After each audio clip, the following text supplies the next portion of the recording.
of half a dozen will attack you personally and also other journalists as being liars and tools of the capitalist press, so on and so on.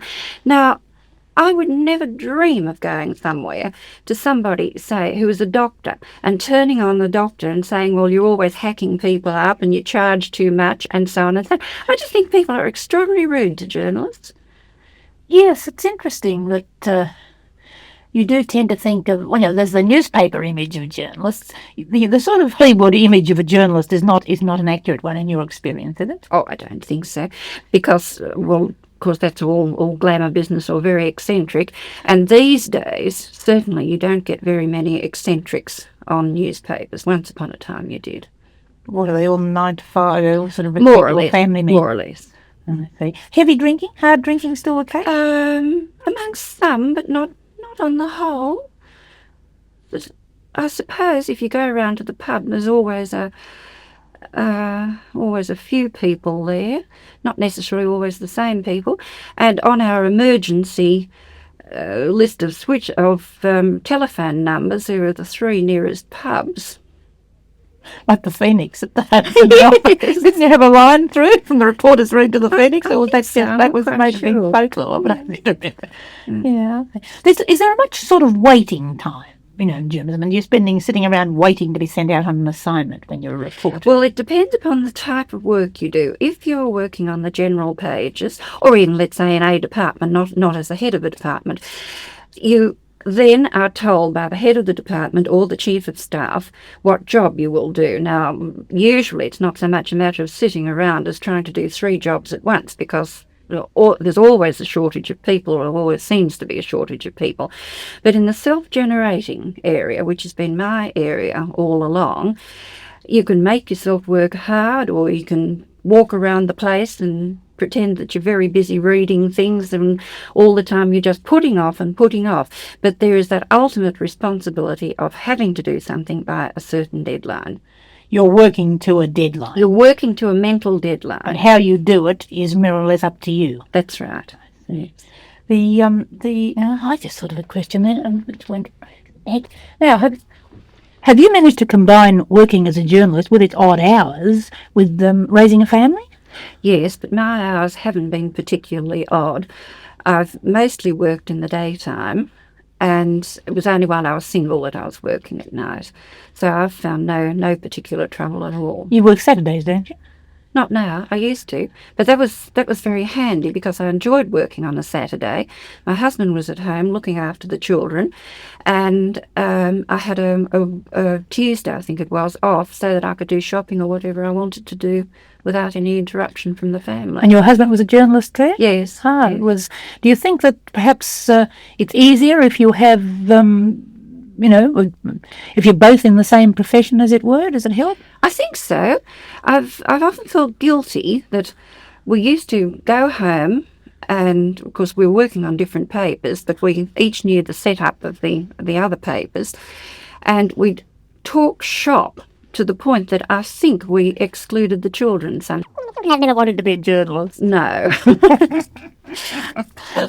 One son in advertising, and I think for a journalist that's God's revenge. Oh, don't a lot of journalists end up in advertising and public relations? And public relations, more in public relations than advertising. Is it a job that it's hard to stay in until you retire? Do you get sort of too tired by the time you're approaching your 60s, as it were? Well, I don't know. I certainly haven't felt tired, but some people do get discouraged.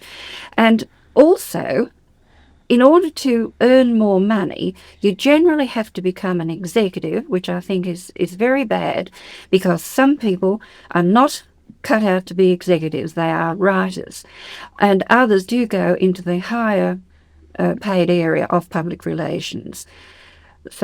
But certainly on The Age now, the editor, Michael Davey, has the idea that there should be more middle-aged people who've had the experience of writing and not leave all the writing to the young ones who haven't had that background. Mm-hmm. Yes, it's a bit like teaching. A good teacher ends up being a vice principal or a senior mistress or something they don't want to be. They really, they don't want to worry about the length of girls' hems. They want to go on teaching, and it becomes almost impossible to stay in the ranks. Yeah. I said, so it's the same the whole world over. Yes. Well, now, what else happened?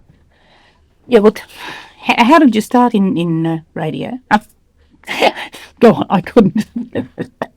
How did you start on newspapers?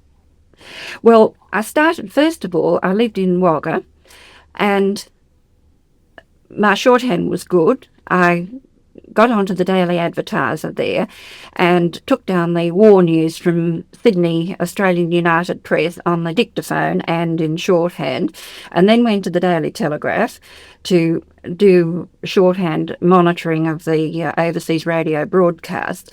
And then, of course, when the war ended, there was no more work and I was told goodbye. Why? Oh, well, I was only employed for my shorthand at that stage. Oh, you mean the boys came home? The boys came home, yes. But actually the radio room was dismantled, I think. And some of the others who had been on the paper for some years were repositioned, but I was a newie and off I went. Well, I came down to Melbourne, where I was born, and decided to stay here because I liked it. Couldn't get a job on a newspaper anywhere except as a copy typist, which meant that you answered the phone, the reporters ringing from outside, and typed their copy down.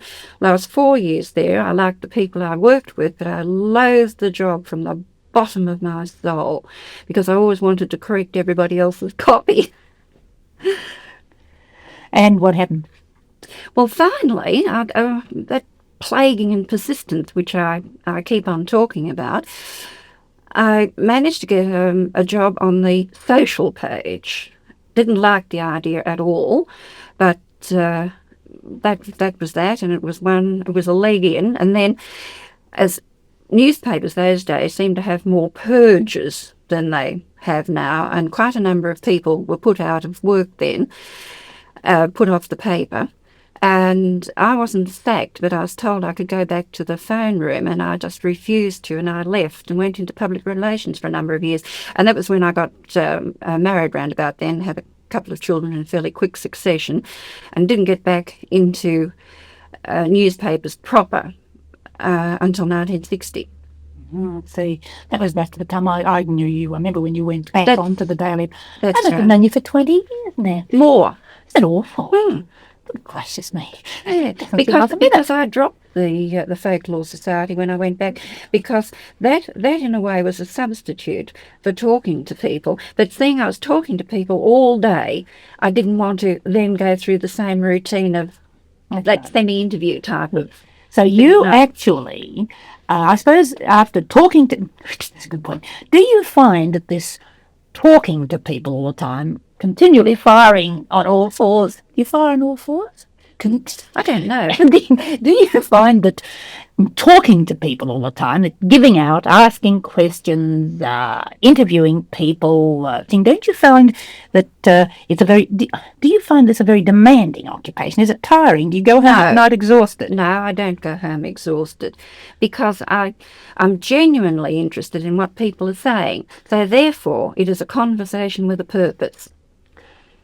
And also, one of my techniques with interviewing is not, I don't always use it, but if I get somebody awkward, I use the long pause. And if I don't say anything, they have to say something. And it's amazing how that vacuum has to be filled, and the person being interviewed generally fills it. Do you regard yourself as part of the women's movement? Oh, I suppose so. I don't think I could say anything else. Are you a liberated woman? Well, what do you mean by liberated? Well, what does it generally mean by liberated? I mean, you're a fairly successful professional woman, aren't you? On your own, you don't do it by being girly. Oh no. I think perhaps any success I've had possibly is because I look so middle class and I'm so mild, and I think the exterior perhaps is a little deceptive.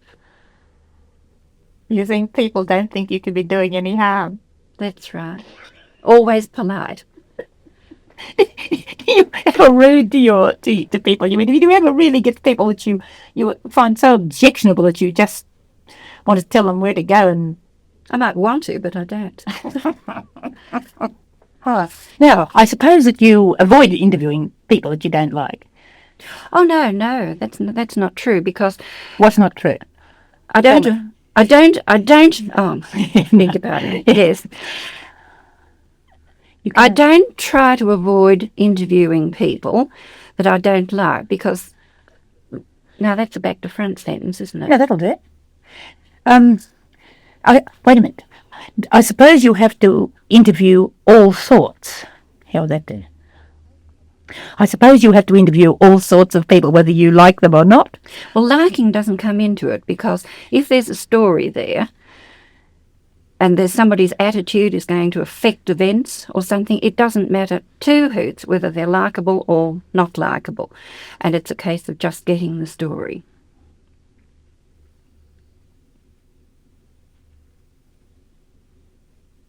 No more? I was waiting for you to say something. I thought if I waited long enough, you'd say something else. That doesn't work. The bland stare. I see. Well, now, is there anything else that about the job which we can talk about? I think we've probably got enough, because you're a good, clear talker, and we haven't done anything twice. And I don't think we've left anything out. We've gone into your family background. What do you see as your future in journalism? I don't know that I see anything in particular. It's just a case of going along from one day to the next and what's happening. What are you doing now? I've just taken over as editor of the travel section of The Age, and I will also be continuing my regular column, which is on women's affairs and community affairs. So you haven't been shifted into a quiet corner where you won't be any nuisance? I don't know. I hope not. Certainly, in my recent talk with the editor, he was talking about the regular column, and there was no suggestion that I'd ruffled any feathers. He wanted it still provocative and uncensored, so I've got no complaints there. Taking up issues? Oh, yes. Well, your very many readers won't be disappointed in your column now that you're the editor of the travel section too. Well, who knows what I can do with travel to fly a few flags too. Well, thank you very much, Nancy Dexter. That was Nancy Dexter, a well-known journalist, newspaper columnist and women's advocate, talking to Wendy Lowenstein. This is Wendy Lowenstein saying goodbye until next week.